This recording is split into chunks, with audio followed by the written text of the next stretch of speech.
Oke, assalamualaikum warahmatullahi wabarakatuh. Halo semuanya, perkenalkan nama saya Yoga Andriansyah. Sebelum kita mulai, saya ingin mengajukan satu pertanyaan. Sederhana saja. Pernahkah kalian berpikir bagaimana sebuah minimarket seperti Indomaret atau Alfamart bisa mengetahui stok barang yang akan habis beberapa detik setelah kita melakukan pemesanan? Atau bagaimana aplikasi seperti Gojek atau Shopee mampu memproses ribuan bahkan jutaan transaksi dalam waktu bersamaan tanpa harus mencatat secara manual? Nah, jawabannya adalah karena mereka memanfaatkan sistem informasi. Oke, pada kesempatan kali ini saya akan membahas materi mengenai peran sistem informasi dalam bisnis.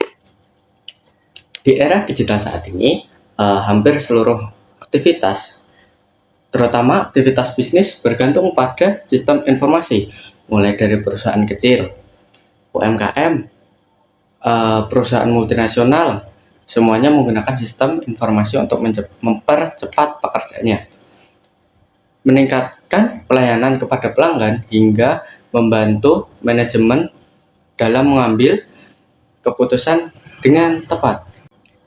Oke, lalu apakah sebenarnya yang dimaksud dengan sistem informasi tersebut? Sistem informasi merupakan suatu sistem yang menggabungkan manusia, perangkat keras, perangkat lunak, database, serta prosedur kerja yang saling terhubung untuk mengolah data menjadi informasi yang bermanfaat. Jadi, sistem informasi bukan hanya soal komputer atau aplikasi semata, tetapi juga melibatkan orang-orang yang menjalankannya serta aturan yang digunakan agar sistem dapat bekerja dengan baik.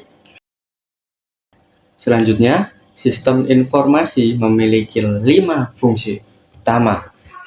Yang pertama yaitu input, yaitu mengumpulkan data. Misal nih, ketika seorang kasir memasukkan data penjualan atau seorang admin menginput data pelanggan.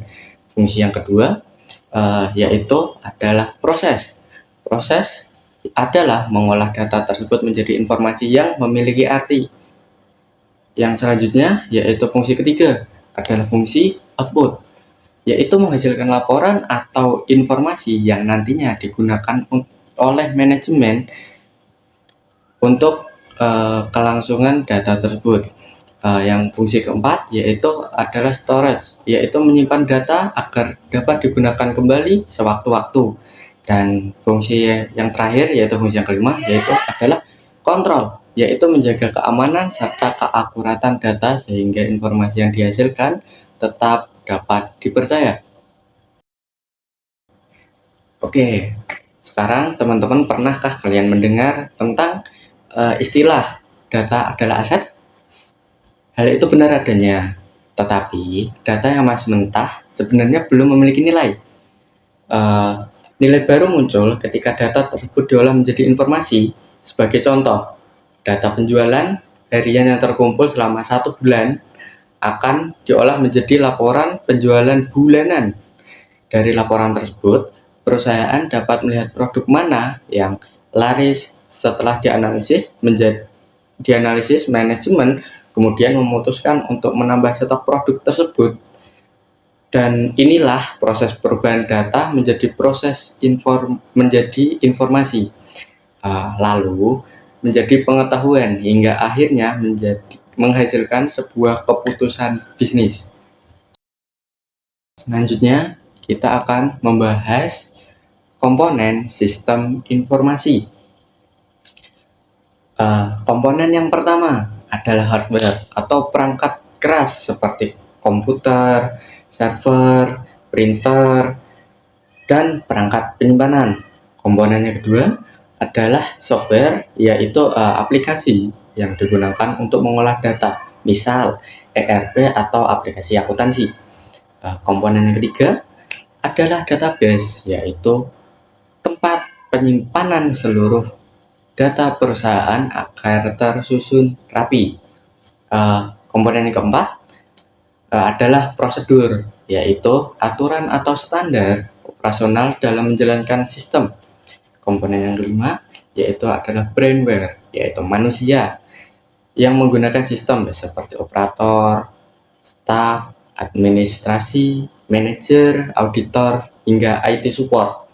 Dan komponen yang terakhir adalah jaringan yang memungkinkan seluruh komputer saling terhubung hingga data dapat diakses secara real time. Dan jika satu komponen tersebut tidak berjalan dengan baik, maka sistem informasi juga tidak akan bekerja secara maksimal. Perkembangan informasi juga mengalami perubahan yang sangat pesat. Dahulu, perusahaan masih menggunakan pencatatan manual di atas kertas, kemudian berkembang menggunakan komputer. Setelah itu, muncul sistem yang saling terintegrasi seperti ERP, dan sekarang memasuki era digital yang memanfaatkan cloud computing, artificial intelligence atau AI, serta big data.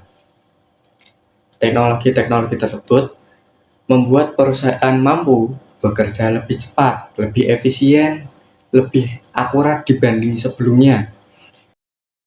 Lalu, apa sih manfaat sistem informasi bagi perusahaan? Oke, untuk manfaat yang pertama, yaitu adalah meningkatkan efisiensi operasional. Banyak perusahaan yang sebelumnya membutuhkan waktu berjam-jam, kini hanya diselesaikan hanya dengan hitungan menit. Yang kedua, sistem informasi mengurangi kesalahan manusia atau human error karena sebagian besar proses dilakukan secara otomatis. Untuk yang ketiga, yaitu seluruh bagian dalam perusahaan saling terhubung. Sebagai contoh ya, ketika terjadi penjualan, maka stok barang akan otomatis berkurang dan laporan keuangan juga akan langsung diperbarui secara otomatis. Selain itu, sistem informasi juga membantu manajemen untuk membantu mengambil keputusan. Dengan adanya data yang tersedia secara real time, perusahaan dapat menentukan strategi pemasaran, mengevaluasi keuntungan, bahkan memutuskan apakah akan membuka cabang baru atau tidak. Nah, namun di balik berbagai manfaat tersebut, tentu ada beberapa tantangannya. Salah satunya adalah biaya investasi yang cukup besar. Selain itu, tidak semua karyawan mampu langsung beradaptasi dengan teknologi baru sehingga perusahaan memberikan pelatihan terlebih dahulu. Tantangan lainnya adalah keamanan datanya. Karena saat ini ancaman serangan cyber semakin meningkat. Oleh karena itu, perusahaan harus memiliki sistem keamanan yang baik agar data penting tetap terlindungi. Sebagai penutup, dapat kita simpulkan bahwa sistem informasi bukan lagi sekedar pelengkap dalam dunia bisnis, melainkan sudah menjadi kebutuhan utama perusahaan. Yang mampu memanfaatkan sistem informasi yang baik akan lebih mudah meningkatkan efisiensi, memberikan pelayanan yang baik kepada pelanggan, serta mengambil keputusan yang lebih cepat dan tepat dibandingkan para pesaing. Nah, jadi sebagai mahasiswa yang nantinya akan terjun langsung ke dunia kerja, kita harus memahami bagaimana sistem informasi bekerja, karena hampir semua bidang pekerjaan ini sudah memanfaatkan teknologi digital. Oke, demikian pemaparan dari saya. Terima kasih atas perhatiannya. Wassalamualaikum warahmatullahi wabarakatuh.